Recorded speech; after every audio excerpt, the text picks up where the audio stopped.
warahmatullahi wabarakatuh. Waalaikumsalam warahmatullahi wabarakatuh. Yang saya hormati Bapak Wawan Eko Suhermanto selaku fasilitator. Yang saya hormati Ibu Binti Wasiatul Ilmi sebagai pengajar praktik. Kali ini saya akan melakukan praktik coaching supervisi akademik bersama rekan sejawat saya yaitu Bu Titik Tristiari. Dan pada kegiatan kali ini saya akan melakukan rangkaian kegiatan supervisi akademik yang berkaitan dengan kegiatan pasca observasi.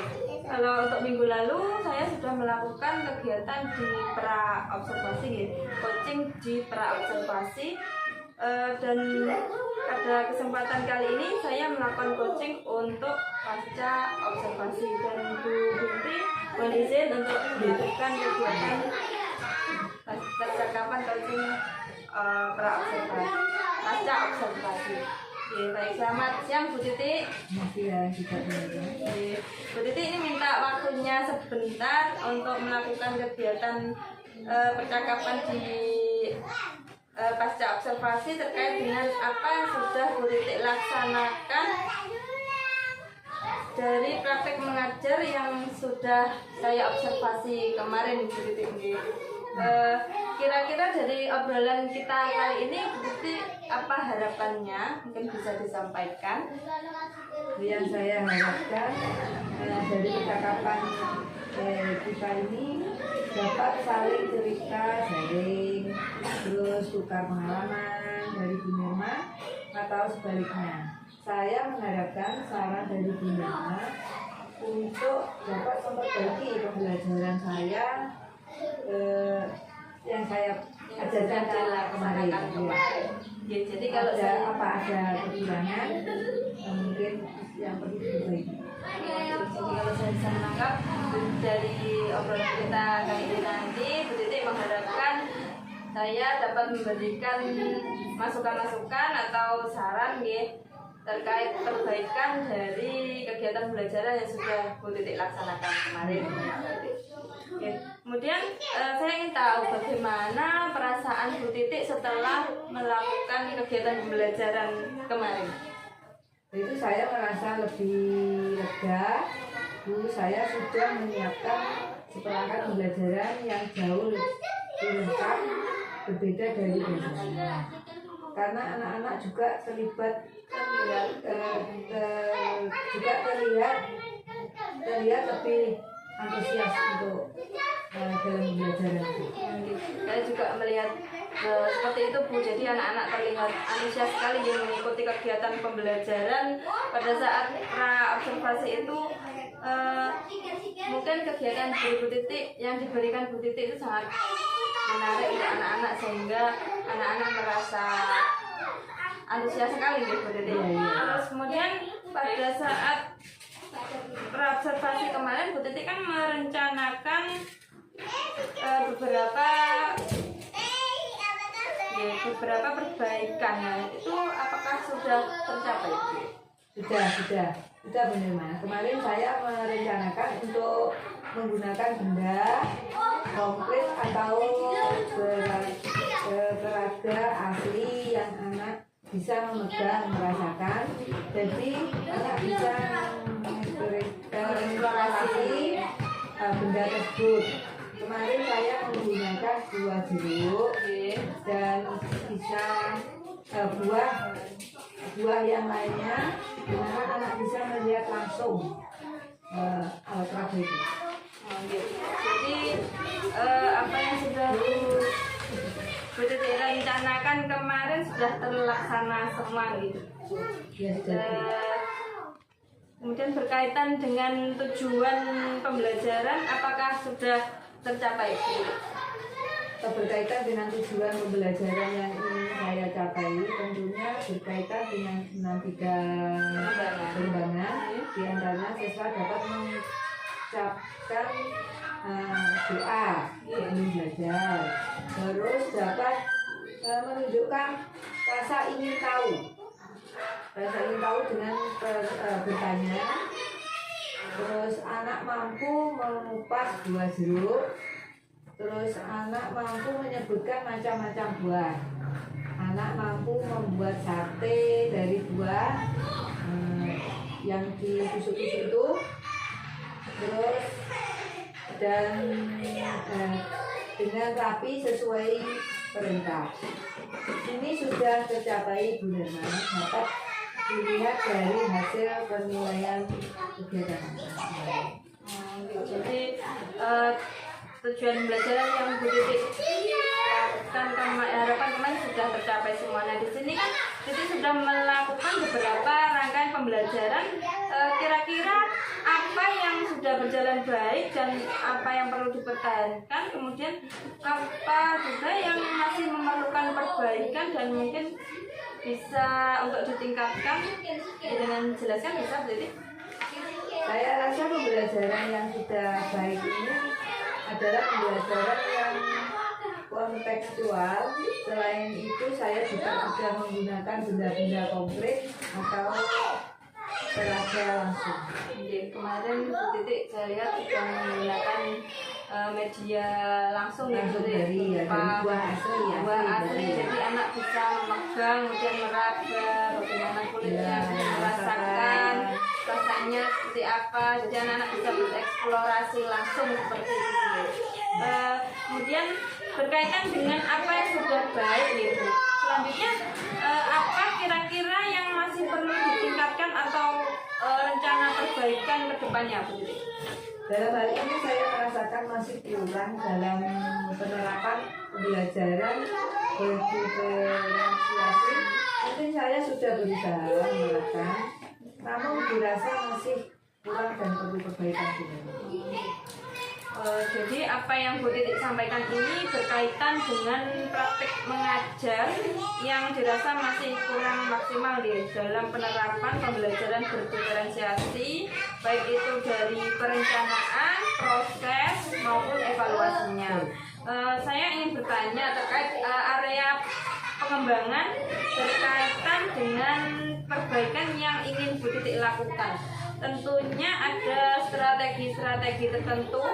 Apakah Bu Titik bisa menceritakan terkait rencana perbaikan yang akan Bu Titik lakukan? Ya, di sini saya ada rencana untuk memperbaiki kegiatan pembelajaran yang kemarin, yang tentunya memerlukan ilmu lagi dengan mengikuti pelatihan-pelatihan yang diselenggarakan baik daring maupun luring. Kemudian ada kegiatan KKD yang insya Allah sudah saya ikuti. Selain itu saya juga mencari sumber lain yang bisa saya pelajari. Bagus sekali Bu Titik. Jadi di sini Bu Titik memiliki rencana, ya. Yang kalau bisa saya ulang, dengan mengikuti pelatihan-pelatihan atau mungkin yang sudah dilaksanakan itu melalui KKG, kegiatan KKG, kemudian belajar juga dari sumber-sumber lain seperti dari YouTube mungkin Bu Titik, Ya. atau video pembelajaran yang lain. Baik Bu Titik, terkait dengan rencana-rencana itu kira-kira kapan Bu akan mulai dilaksanakan? Ya, untuk waktu pelaksanaan kira-kira sekitar 3 sampai 5 bulan ke depan saya melaksanakannya. Ya, bagus sekali Bu Titik. Jadi Bu Titik sangat perlu, dirasa sangat perlu membuat daftar perencanaan atau target apa saja yang sekiranya akan Bu Titik capai atau Bu Titik perlu melakukannya. Semoga nanti semua berjalan dengan lancar gitu. Terkait rencana pengembangan diri yang akan Bu Titik lakukan ini. Dalam hal ini Bu Titik, siapa yang mungkin bisa menginspirasi atau siapa yang bisa memberikan semangat untuk Bu Titik nanti? Yang pasti rekan guru dan juga kepala sekolah sangat mendukung Bu Nirma. Tentunya Bu Nirma juga bisa selalu memberikan motivasi dan saling membantu dalam penerapan ilmu yang sudah didapat dari pendidikan guru penggerak ini. Gitu. Jadi sebagai pendidik kita memang harus tetap terus belajar, gitu, mengikuti perkembangan pendidikan yang saat ini berkembang dan tentunya penerapannya dan juga implementasinya dalam pembelajaran yang setiap hari kita lakukan. Kira-kira Bu Titik dalam hal ini apakah catatan-catatan kecil atau daftar perencanaan atau jaba nggih yang akan dilakukan ke depannya? Bisa dijelaskan sedikit? Ya Bu Nirma, sangat penting membuat daftar perencanaan untuk mengingatkan target-target yang ingin kita capai. Dari apa yang kita pelajari ini tentunya semua bermanfaat gitu. Nah, dari yang Bu Titik sampaikan ini, apakah masih ada mungkin sesuatu yang mengganjal di hati dan mungkin ingin Bu Titik sampaikan? Insya Allah tidak ada Bu. Jadi Bu Titik sudah melaksanakan serangkaian kegiatan supervisi akademik dari kemarin, praobservasi, kemudian observasi di dalam pembelajaran di kelas, dan saat ini kegiatan pasca observasi. Semoga bermanfaat untuk Bu Titik dan juga siswa-siswi Bu Titik tentunya. Selamat untuk Bu Titik. Sekali lagi saya mengucapkan terima kasih banyak. Terima kasih banyak atas kesempatan dan juga waktunya nih untuk saya belajar melakukan supervisi juga coaching. Saya mengucapkan terima kasih, semoga kedepannya kita bisa menjadi guru yang lebih baik lagi.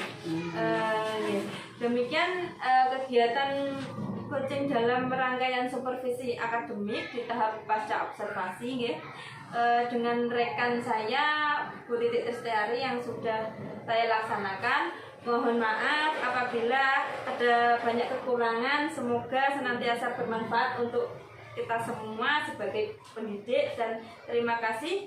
Wassalamualaikum warahmatullahi wabarakatuh. Jadi itu Bu Asi untuk kegiatan coaching pasca observasi saya dengan Bu Titik. Kemudian mungkin Bu Binti bisa menyampaikan umpan balik dari kegiatan coaching pasca observasi kali ini. Monggo dipersilahkan Bu. Terima kasih Bu Nirma, Bu Titik. Saya akan memberikan umpan balik untuk acara hari ini, yaitu coaching supervisi akademik pasca observasi. Sebenarnya harapan saya Bu Nirma memberikan analisis dulu tentang observasi. Jadi ada istilahnya meng-cross check, kan di situ ada form-form yang kemarin sudah saya kirim di WA. Itu ada form observasi pertama, kemudian observasi kedua, observasi ketiga. Nah itu mungkin sekilas saja, mungkin saya yakin bahwa saya juga melihat videonya Bu Titi, itu sudah bagus sekali Bu Nirma ya. Jadi dimulai observasi pertama, kedua, ketiga, saya kira mungkin kekurangan sedikit-sedikit itu wajar. Nah itu saja. Kemudian dari pertanyaan Bu Nirma mungkin saya menambah aja. Mungkin saya yakin Bu Nirma sendiri juga sudah mengamati begitu banyak ya, dari mulai awal sampai akhir. Kemudian membantu dalam pembuatan RPP-nya yang memuat 3 unsur: pembelajaran diferensiasi, pembelajaran KSE, kemudian budaya positifnya. Nah ini saya yakin Bu Nirma udah sangat karena memang di pendampingan yang kemarin kita sudah melaksanakan. Tapi mungkin ada satu hal yang terlewat untuk bertanya dalam coachingnya tadi. Mungkin begini Bu Nirma, satu, Bu Titik, apakah dalam melaksanakan pembelajaran kemarin sudah sesuai dengan RPP? Nah, mungkin hanya mungkin sudah Bu Nirma sudah jawabannya sudah tahu gitu, tapi alangkah baiknya kalau itu disampaikan lagi. Jadi nanti Bu Titik bisa menjawab lagi, dan mungkin akan lebih banyak di situ tercover apapun yang mungkin kita tidak tahu, jadi lebih dilakukan oleh Bu Titik sudah bisa gitu. Mungkin itu saja. Kemudian dari RPP, kemudian ini yang dari hasil saya amati ya Bu Nirma ya. Mungkin di apa itu yang mungkin terlewati Bu Nirma ya, ketika pembelajaran itu biasanya, karena ini memang lain dari apa yang kita pelajari di pembelajaran sebelumnya. Setelah kita mendapatkan di PKP itu kan ada kesepakatan kelas ya. Nah itu alangkah baiknya kalau disampaikan gitu dalam bersama dengan murid gitu. Meskipun mungkin di kelas juga sudah ada ya, benar ya sudah dicatat, tapi biasanya anak-anak itu kalau disampaikan lagi itu akan lebih mengingatkan lagi, dan mungkin anak kesepakatan kelas itu juga sudah menjadi keyakinannya ya. Jadi tanpa harus disampaikan, tanpa harus melihat di TV itu kayaknya anak-anak udah tahu kalau di kelas itu tidak boleh ramai, kemudian sesuai kesepakatan lah. Nah itu kira-kira, tapi kalau kita sampaikan lagi mungkin dalam waktu beberapa kali pertemuan kita sampaikan lagi, diingatkan lagi, mungkin akan lebih baik gitu ya. Mungkin itu saja Bu Nirma. Kemudian untuk ini mungkin menanyakan ke Bu, mungkin juga ini juga sudah terkait Bu Nirma juga mungkin sudah tahu jawabannya gitu, tapi ketika kita sudah menjadi seorang coach itu bagaimana juga harus kita tanyakan itu tentang kehadiran kembali, hadiran sepenuhnya anak-anak di pembelajaran. Nah, free apa namanya Mbak Nirma? Presence ya itu. Nah ini perlu ditanyakan kembali, kira-kira Bu Titi dalam mengembalikan fokus anak-anak itu ini seperti apa Bu Titi? Nah, mungkin meskipun sudah tahu ya, mungkin di dalam pembelajaran juga sudah ada ya, ada ice breaking-nya, mungkin bahkan mindfulness-nya kalau mungkin ada ya. Nah ini mungkin hanya pertanyaan yang mungkin kita sudah tahu tapi perlu ditanyakan kembali biar Bu Titi juga bisa menjawab lagi itu ya. Jadi ketika kan kita pasti ya Bu Nirma dalam proses pembelajaran itu mesti anak-anak itu fokusnya apalagi anak-anak TK ya cepet beralih fokus gitu gitu, ada sesuatu yang menarik dirinya itu langsung fokusnya. Nah ini perlu sekali kita menghadirkan kembali ke fokus anak-anak itu untuk kembali kepada pembelajaran. Meskipun mungkin Bu Nirma sudah tahu jawabannya ya, tetapi perlu sekali. Kemudian mungkin itu saja Bu Nirma. Jadi kalau masalah saya yakin di observasi yang dilakukan oleh Bu Nirma itu di apa itu proses pembelajaran di TK itu saya yakin scaffolding membantu anak-anak untuk tidak bisa itu sangat tinggi ya. Jadi saya pikir tadi di situnya disampaikan ketika analisis ini. Nah mungkin yang biasanya mungkin terlewati ya Bu Nirma itu scaffolding yang sifatnya bukan dari kita, tetapi mungkin ada 1-2 anak yang kira-kira dalam membantu itu yang dibantu oleh temannya.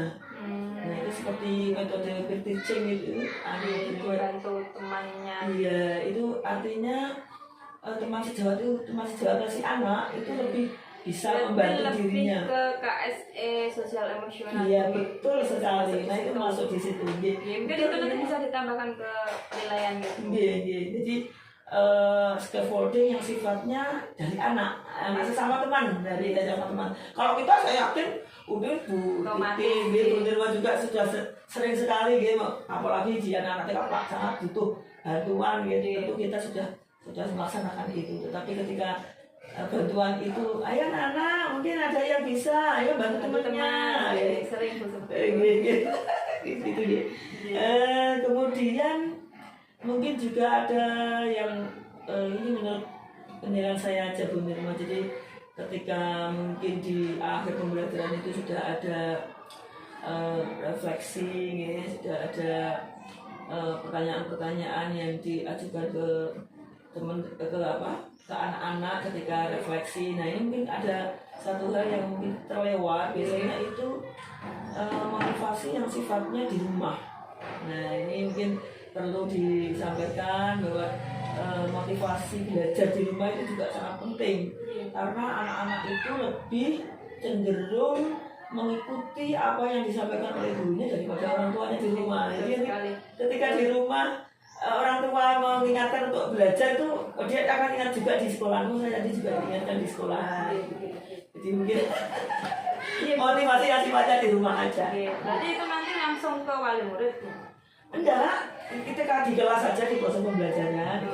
Ayo anak-anak, nanti harus ingat belajar di rumah. Nah, itu kan berarti kita sebagai seorang guru mengingatkan belajar di mana. Ketika nanti di rumah diingatkan oleh orang tuanya, dia juga ingat di sekolah, dia juga diingatkan di sekolah gitu. Jadi ada apa nih semacam kerjasama. Iya betul, ada sambungan, ada anak itu akan lebih apa ya, dari orang tua, dari gurunya itu nyambung gitu. Mungkin itu saja Bu Nirma. Jadi saya luar biasa sekali Bu Nirma, tadi saya lihat apa yang sudah baik dan apa yang perlu ditingkatkan. Nah ini luar biasa jawabannya Bu Titik, sangat bagus sekali ya. Jadi terima kasih Bu, memang masih apa ya, belajar. Jadi mungkin masih banyak kekurangan, nanti insya Allah kedepannya akan sering dilakukan praktek coaching lagi, sembari melatih kemampuan kita juga mungkin akan memperbaiki dan juga memberikan pengembangan peningkatan kemampuan kami sebagai pendidik. Sudah bagus sekali Bu Nirma tadi bagaimana penjenengan harus menanyakan sebuah apa yang baik dan apa yang perlu diperbaiki dan lain sebagainya. Tadi saya mengikuti sangat mengikuti sekali dengan apa yang dilakukan. Mohon izin mungkin untuk tadi kan ada yang mungkin terlewat mungkin terkait dengan hasil observasi, mungkin bolehkah saya sampaikan sebentar? Iya, monggo supaya rekam. Monggo. Apa-apa nih Bu. Untuk lembar hasil observasi dari pembelajaran di kelas yang kemarin dilaksanakan oleh Bu Titik dan saya sebagai observernya, ini di sini ada beberapa aspek pengembangan ya. Di sini yang berkaitan dengan pengembangan kemampuan intelektual dengan tata cara menyampaikan materi secara jelas dan mudah dipahami oleh siswa agar yang bisa memberikan inovasi pembelajaran agar lebih kreatif dan juga strategi pengembangannya. Di sini guru menyusun, kemarin Bu Titik sudah terlihat menyusun RPP mulai dari media, LKA, juga penilaiannya Bu Titik dan medianya itu alhamdulillah Bu. Jadi sudah menggunakan peraganya secara langsung, jadi anak-anak bisa mengeksplorasi dengan luas gitu, nyata. Jadi anak-anak bisa lihat ada jeruknya. Anak mengupas jeruk kan itu juga melatih fisik motorik dan juga Bu Titik kemarin luar biasa sekali. Ini sudah disiapkan oleh Bu Titik. Ini apa itu media-medianya sudah disiapkan sedemikian rupa nggih. Kemudian di sini untuk catatan pengamatan saya, di sini tahapan pembelajarannya sudah sesuai dengan RPP yang disiapkan Bu Titik. Kemudian Bu Titik sudah menyiapkan materi secara runtut dan juga jelas dan menggunakan peraganya berupa benda-benda konkret kemarin buah-buahan nggih. Guru mengajak anak untuk praktek langsung di sini dan guru membagi siswa berdasarkan kebutuhan atau kesiapan pembelajarannya di kelas yang di sini berkaitan dengan pembelajaran berdiferensiasi yang mungkin di sini mungkin Bu Titik masih merasa kurang maksimal nggih, tapi itu suatu hal yang wajar nggih karena di sini memang kami juga harus memang setiap saat harus belajar dan selalu memperbaiki gitu. Kemudian untuk yang kedua di sini area bidang pengembangan mencakup 6 bidang pengembangan itu yang berkaitan dengan nilai agama moral, sosial emosional, fisik motorik, seni, kemudian bahasa kognitif. Itu guru menyiapkan kegiatan yang insya Allah sudah sesuai sesuai dengan kebutuhan belajar siswa. Kemudian guru mampu menunjukkan kompetensi sosial emosionalnya. Dan guru tampak di sini ada sedikit gitu yang mungkin nanti bisa menjadi koreksi gitu. Untuk karena ya siswanya banyak yang mungkin di setiap anak itu untuk kemandirian di TK kan berbeda-beda mungkin masih banyak yang kurang mandiri. Jadi ada yang sudah terbantu dengan maksimal, ada yang belum seperti itu loh. Nah, tapi kalau untuk di pembelajaran TK kan itu tidak bisa kita pungkiri, Bu. Semua membutuhkan kalau bisa mater itu semua minta dipandu satu-satu seperti itu. Ya. Soalnya anak kan seperti Tinggi. Iya. Tapi insya Allah kemarin Bu Titi saya lihat juga sudah berusaha gitu, berusaha untuk bisa melayani semua siswa dengan baik. Jadi kira-kira itu yang bisa saya sampaikan. Jadi kurang lebihnya mohon maaf. Nanti mungkin untuk praktek supervisi akademik yang selanjutnya insya Allah bisa menjadi bekal saya untuk kemudian memperbaiki. Itu Bu Inti. Amin.